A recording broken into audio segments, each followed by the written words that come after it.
नमस्कार मित्रों। रस, उसकी परिभाषा, उसके अंग, भाग एक में हम रस से संबंधित ये सभी जानकारी ले चुके हैं। इस दूसरे भाग में मैं वीणा मिश्रा आपके सामने प्रस्तुत हूँ, सभी रसों की परिभाषा और उसके उदाहरण लेकर। यह जो व्याकरणिक विषय है कक्षा 10वीं के लिए तो उपयोगी है ही, साथ ही प्रतियोगी परीक्षाओं के लिए भी उपयोगी है। तो आइए हम इसमें विविध रसों का चित्र सहित अध्ययन करते हैं, उनके विविध उदाहरण देखते हैं और उदाहरणों के माध्यम से उनके अंगों को भी समझते हैं। तो चलिए सबसे पहले देखते हैं रस की परिभाषा। आचार्य भरत मुनि ने जो रस की परिभाषा दी थी उसे ध्यान करिए। विभावानुभाव व्यभिचारी संयोगादृश निष्पत्ति है। ठीक है, उसके अनुसार उन्होंने बताया था विभाव, अनुभाव और संचारी भाव जब स्थायी भाव में मिलते हैं तो रस की निष्पत्ति होती है। अब उसे ध्यान में रखेंगे और आगे बढ़ेंगे।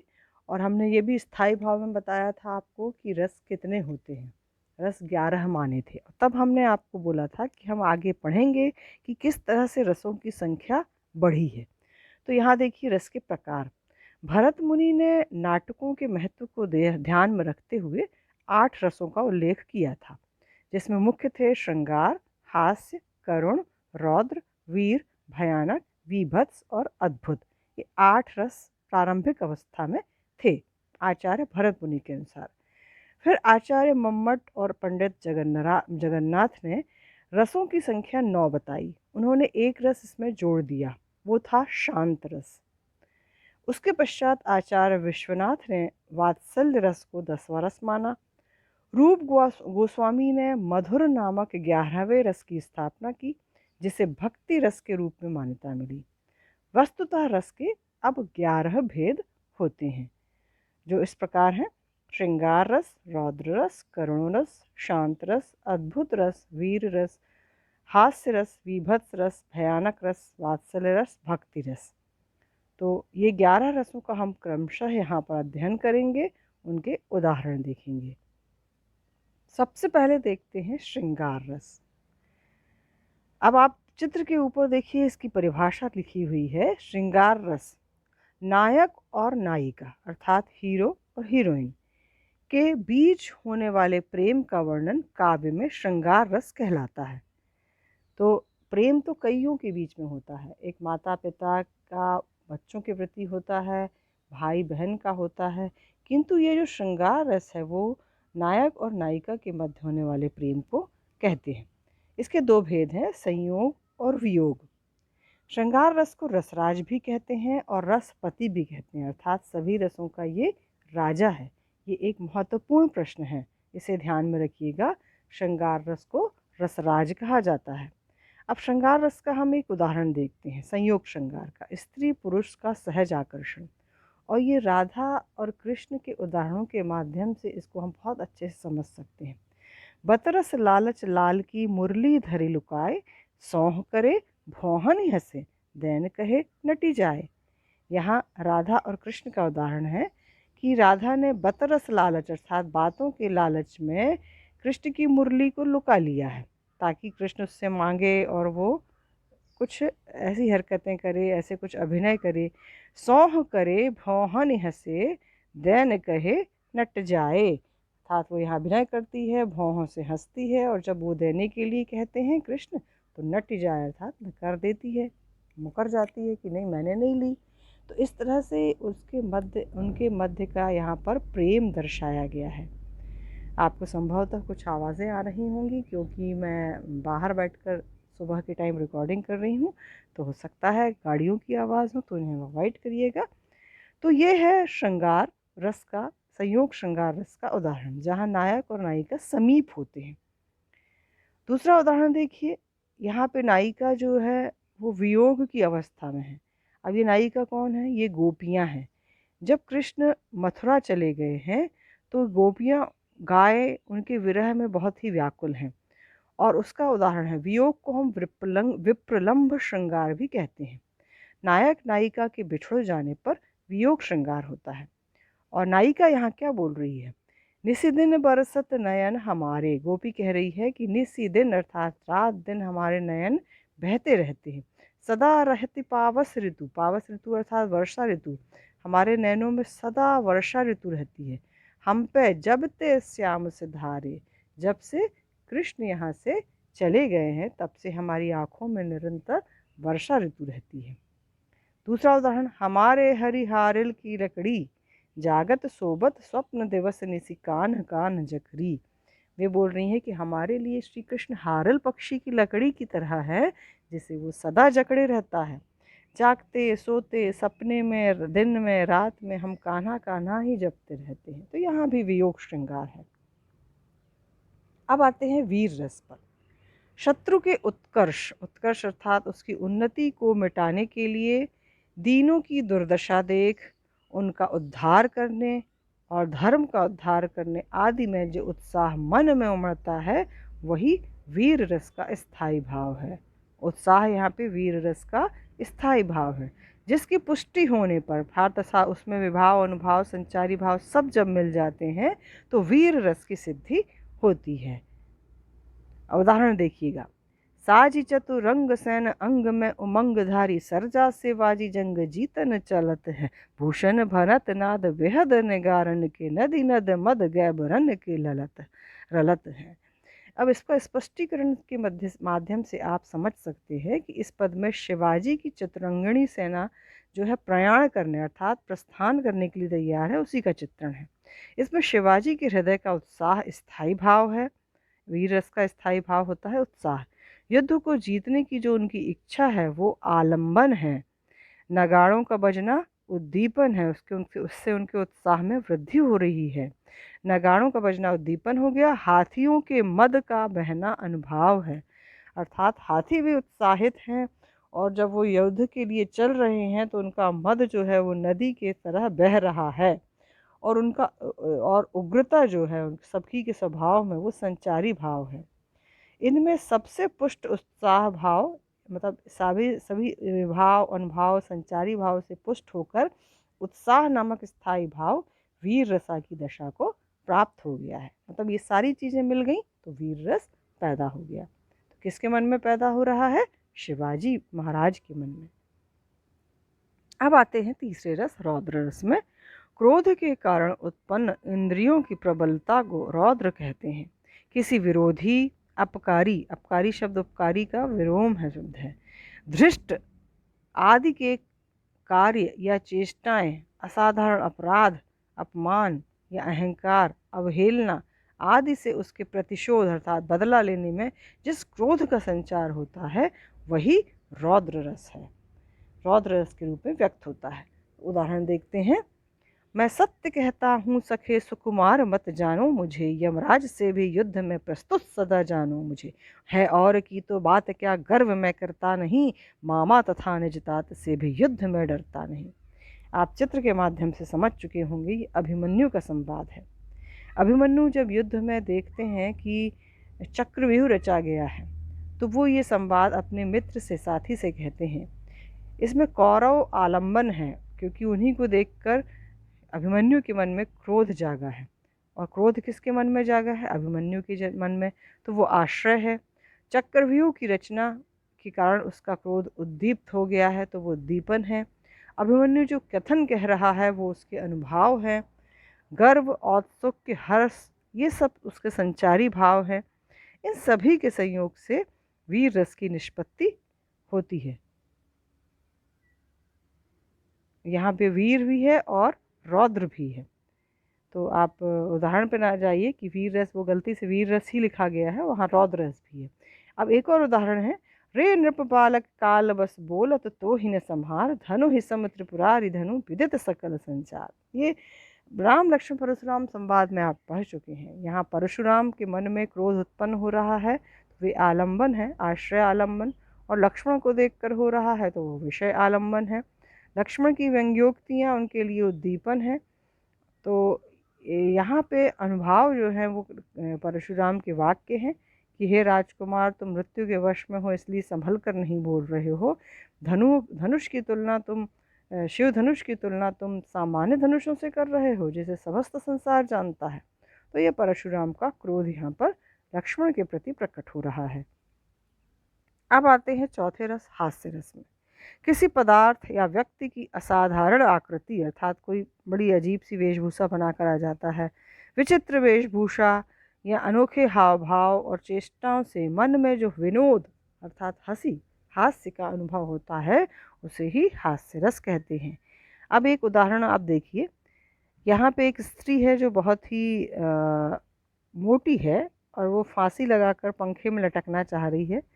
तो यहाँ पे क्या होगा, उसके वजन के कारण पंखा ही टूट गया। तो यहाँ पे चित्र के आधार पर ये उदाहरण दिया गया है, जाको राखे साइयाँ मार सके न कोई। ये उदाहरण आप अलग से परीक्षा में ना लिखें, क्योंकि यह ऐसे आप पढ़ेंगे तो ये हास्य रस नहीं है, परंतु यहाँ चित्र के साथ मिलकर ये हास्य रस पैदा कर रहा है।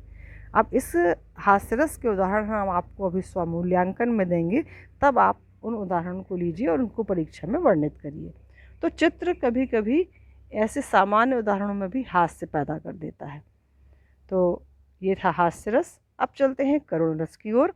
किसी प्रिय व्यक्ति के चिर विरह अर्थात चिर यानी होता है अनंत काल के लिए, हमेशा के लिए किसी से विरह हो जाए या उसकी मृत्यु हो जाए, तो इससे उत्पन्न होने वाले शोक भाव को करुण रस कहते हैं।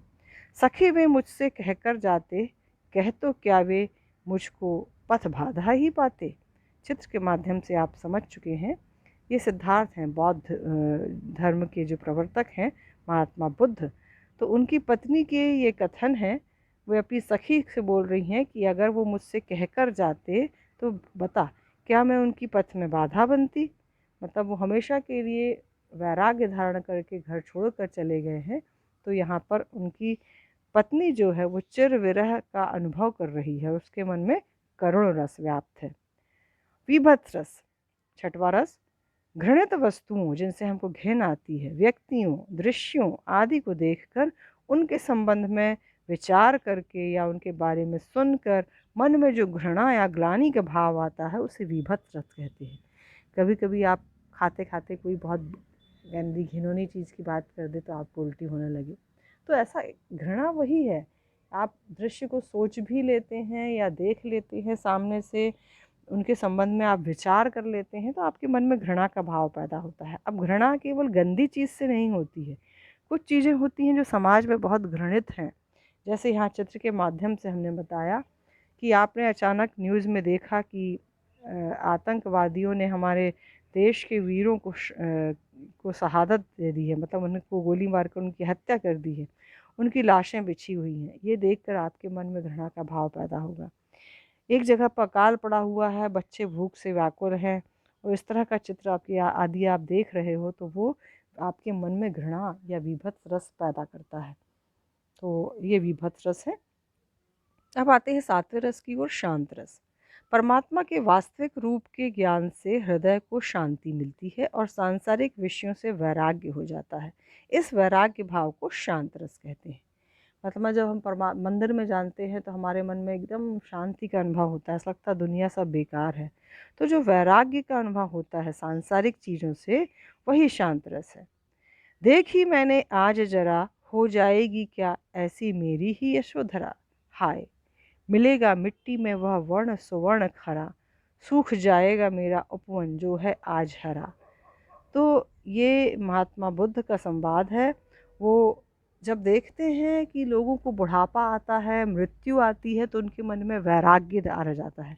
वे बोल रहे हैं देखी मैंने आज जरा, जरा यानी बुढ़ापा, क्या ऐसी ही मेरी यशोधरा भी हो जाएगी। हाय उसका जो वर्ण है, उसका जो सुंदर रंग है, सुवर्ण है, सोने जैसा खरा रंग है, वो क्या इसी तरह मिट्टी में मिल जाएगा। सूख जाएगा क्या मेरा उपवन जो है आज जरा, क्या मेरा जो आज जीवन खुशहाल है, युवावस्था में है वो, तो वो क्या वो भी सूख जाएगा। तो जब वो ऐसा ऐसा मन में उनके आता है तो उनको लगता है कि सांसारिक चीज़ें बेकार है, इससे वैराग्य ले लो, संन्यास ले लो। तो यही शांत रस है। तो यहाँ आश्रय आलम्बन कौन है, सिद्धार्थ हैं। ठीक है। और विषय क्या है, जब उन्होंने ऐसी जरावस्था देखी, लोगों को बूढ़ा देखा, तो उनके मन में ये भावना पैदा होती है। चलिए आगे बढ़ते हैं आठवें रस की ओर, भयानक रस। किसी भयानक दृश्य को देखने से उत्पन्न भय की परिपक्वावस्था को भयानक रस कहते हैं। आप जब कुछ भयानक चीज़ देख लेते हैं, अब उदाहरण मैंने दिया है इधर, एक ओर अजगर ही लखी, एक ओर अजगर दिख रहा है, एक ओर मृगराय, एक ओर सिंह दिख रहा है, विकल बटोही बीच में परियो मूर्छा खाए। बटोही अर्थात यात्री, एक यात्री है, वो सुबह सुबह रात्रि में जा रहा है, और जब उसने एक तरफ अजगर देख लिया, एक तरफ सिंह देख लिया, तो वो व्याकुल हो गया और बीच में मूर्छा खा के गिर गया। तो यहाँ आश्रय अर्थात जिसके मन में भयानक रस पैदा हो रहा है वो है यात्री। किसको देखकर हो रहा है? अजगर और सिंह को देखकर। तो ये विषयालंबन हुए। बाकी चीज़ें आप स्वयं समझ सकते हैं, हम अंग पढ़ चुके हैं। 9वां रस है अद्भुत रस। आश्चर्यजनक वर्णन से उत्पन्न विस्मय की परिपक्वावस्था को अद्भुत रस कहते हैं। जब कभी आप सर्कस जाते होंगे, वहाँ आश्चर्यजनक चीज़ें देखते होंगे, जादू देखते होंगे, तो आपके मन में यही अद्भुत रस पैदा होता है। उदाहरण यहाँ हमने यशोदा और कृष्ण का दिया है। आपने लॉकडाउन पीरियड में महाभारत देखी होगी, या कृष्णा सीरियल का आनंद भी कभी लिया होगा। तो आपने देखा होगा जब कृष्ण बचपन में माटी खाते थे, तो माँ ने उनसे बोला दिखाओ मुझे, तो वो अपना मुंह खोल कर दिखाते हैं, और जब वो अपना मुंह खोलते हैं तो माँ यशोदा को पूरे ब्रह्मांड के दर्शन होते हैं। वो ये देखकर आश्चर्यचकित हो जाती हैं कि मेरे छोटे से बच्चे के मन में ब्रह्मांड समाया हुआ है। तो उसी का यहाँ पर वर्णन है। देख यशोदा शिशु के मुख में सकल विश्व की माया। यशोदा जब अपने शिशु के मुख में सारे विश्व की माया देखती, ब्रह्मांड देखती है, क्षण भर को वह बनी अचेतन, क्षण भर के लिए वह अचेत हो जाती है, स्थिर हो जाती है। हिल न सकी कोमल काया, उसका जो शरीर है वो हिल भी नहीं पाता है। तो चित्र के माध्यम से आप समझ सकते हैं। तो वो अद्भुत रस है, उनको अद्भुत रस का अनुभव होता है। तो यहाँ आश्रय आलम्बन कौन है? यशोदा। और विषय आलम्बन है कृष्ण के मुख में ब्रह्मांड का दर्शन। और यहाँ वो अनुभव कर रही है क्या? अचेतन अवस्था आ गई है उनको, वो हिल नहीं पा रही हैं। तो ये सब अनुभव है। आगे बढ़ते हैं 10वें रस की ओर, वात्सल्य रस। बाल सुलभ क्रियाकलापों के वर्णन से उत्पन्न वात्सल्य प्रेम की परिपक्वावस्था को वात्सल्य रस कहते हैं। अब कोई बच्चा जो है, उसकी क्रियाकलाप हम देखते हैं, हरकतें देखते हैं, तो हमारे मन में वात्सल्य उमड़ पड़ता है। जब वो परिपक्व होता है, सभी से मिलके, अनुभाव, संचारी भाव, विभाव से मिलके, तो वो वात्सल्य रस बन जाता है। इसके भी दो भेद हैं। संयोग वात्सल्य, जब बच्चा हमारे पास होता है, माता पिता के पास होता है, तो संयोग वात्सल्य। बाल दशा सुख निरख जसोधा पुनि पुनि नंद बुलावती, मतलब बच्चों को ये सुख को देख कर यशोदा बार बार नंद बाबा को बुलाती है कि देखो देखो ये ऐसा कर रहा है, देखो ये ऐसा कर रहा है। तो ये इस तरह की हरकतें देखकर वो नंद बाबा को बुलाती है। अचरा तल्ले ढाकी सूर प्रभु को दूध पियावती, अपने आंचल के तले उसे कन्हैया को लेकर उन्हों प्रभु को दूध पिला रही हैं। तो ये उनका वात्सल्य उमड़ रहा है, बच्चे के प्रति प्रेम उड़ रहा है। तो ये संयोग वात्सल्य था। अब आते हैं वियोग में। अब कृष्ण से वियोग कब होता है? जब वे मथुरा चले जाते हैं। तो मथुरा में कौन है? उनकी माता देवकी हैं। तो यहाँ माता यशोदा देवकी को संदेश भेज रही हैं, वियोग उनके मन में प्रकट हो रहा है। संदेश देवकी सो कहियो, मतलब मेरा संदेश देवकी से कहना, हो तो धाय तिहारे सुत की, मैं तो भले ही तुम्हारे बेटे की धाय हूँ, धाय अर्थात पालने वाली, कृपा करत ही रही हो, पर तुम भी कृपा करना। तुम तो टेव जानी ही हो, तऊ मुही कही आवे, तुम तो उसकी आदतें जानती होगी, पर फिर भी मैं कहती हूँ, प्रात उठत मेरे लाल लड़ेतई माखन रोटी भावे, कि सुबह उठते ही मेरे लाडले बेटे को माखन रोटी अच्छी लगती है। तो ये वियोग वात्सल्य है। माता यशोदा वियोग का अनुभव कर रही हैं, और इसीलिए वो देवकी को संदेश भेज रही हैं। अब आते हैं 11वें रस, भक्ति रस की ओर। जहाँ पर ईश्वर के प्रति श्रद्धा और प्रेम का भाव हो, वहाँ पर भक्ति रस होता है। इसका स्थायी भाव ईश्वर प्रेम या देवरति होता है। अब आपको थोड़ा सा यहाँ पे संदेह होता होगा कि शांत रस और भक्ति रस में क्या अंतर है। शांत रस में हमने देखा था वैराग्य का भाव हो जाता है, ये सांसारिक जीवन बेकार लगने लगता है, और भक्ति रस में ईश्वर के प्रति श्रद्धा उमड़ती है। तो ये अंतर है इसमें। उदाहरण देखिए, मेरे तो गिरधर गोपाल दूसरो ना कोई। यहाँ मीरा जी के मन में कृष्ण के प्रति भक्ति है, और वो सोचती है कि मेरे गिरधर गोपाल के अलावा और कोई नहीं है। तो ये जो भक्ति भाव है ये कई उदाहरणों से स्पष्ट हो सकता है। अभी हम आपको स्वमूल्यांकन के अंतर्गत देखेंगे। ये देखिए, आप इनके माध्यम से रस पहचानिए। हाथी जैसी देह, गेंडे जैसी चाल, तरबूजे सी खोपड़ी, खरबूजे से गाल, ताक धीन धीन ताक धीन धीन। अब गाना अपने गाने से आपकी इसकी लय मिला लीजिए और इसे समझिए क्या है। आप आसानी से समझ सकते हैं। मैंने आपको बोला भी था कि हम आगे उदाहरण देखेंगे। यह है हास्य रस का उदाहरण। दूसरा उदाहरण देखिए। बुरे समय को देखकर गंजे तू क्यों रोए, किसी भी हालत में तेरा बाल ना बांका होए। क्योंकि गंजे के सिर में बाल तो है ही नहीं, तो बाल बांका ना होना एक मुहावरा यहाँ जुड़ा है। तो ये भी क्या है, हास्य रस। तंबूरा ले मंच पर बैठे प्रेम प्रताप, साज मिले 15 मिनट, घंटा भर आलाप राग में मारा गोटा, धीरे धीरे खिसक चुके थे सारे श्रोता। अच्छा, तंबूरा लेके प्रेम प्रताप मंच पे बैठ गए हैं, 15 मिनट तक 15 मिनट साज मिलता है और घंटा भर आलाप तानते हैं। जब ऐसा देखते हैं लोग, दर्शक श्रोता, तो वो धीरे धीरे खिसक जाते हैं। तो ये भी हास्य रस ही है। अभी तो मुकुट मधा था माथ, अभी हुए हल्दी के हाथ, हाय लुट गया यही संसार, बना सिंदूर अंगार। तो अभी मुकुट बंधा था, अभी हल्दी लगी थी, अब और सिंदूर अब अंगार की तरह चुभ रहा है। अब ये कौन सा रस है? यहाँ करुण रस है। देखिए, सुदामा की दीन दशा करुणा करके करुणा निधि रो। शब्द से ही स्पष्ट है, करुण रस है। सुदामा की दीन दशा देखकर करुणा निधि अर्थात कृष्ण रो पड़ते हैं। एक भरोसो एक बल एक आस विश्वास, एक राम घनश्याम हित चातक तुलसीदास। ये शांत रस है। यहाँ केवल ईश्वर पर भरोसा है। उलट नाम जपत जग जाना, वाल्मीकि वै ब्रह्म समाना। उल्टा नाम जपते जपते वाल्मीकि हो गए क्या, ब्रह्म के समान। अर्थात उन्होंने राम का मरा मरा मरा मरा जपा था और वो उन्होंने राम का नाम ले लिया था गलती से। असुओं ने जल सींच सींच प्रेम बेली बोई। ये भी क्या है, वियोग श्रृंगार। वस्तु अमोलक दी मेरे सदगुरु, कर कृपा अपनायो। ये भक्ति रस है। आँखें निकाले उड़ जाते, क्षण भर उड़कर आ जाते, शव जीभ खींच कर कौए चुभला चुभला कर खाते।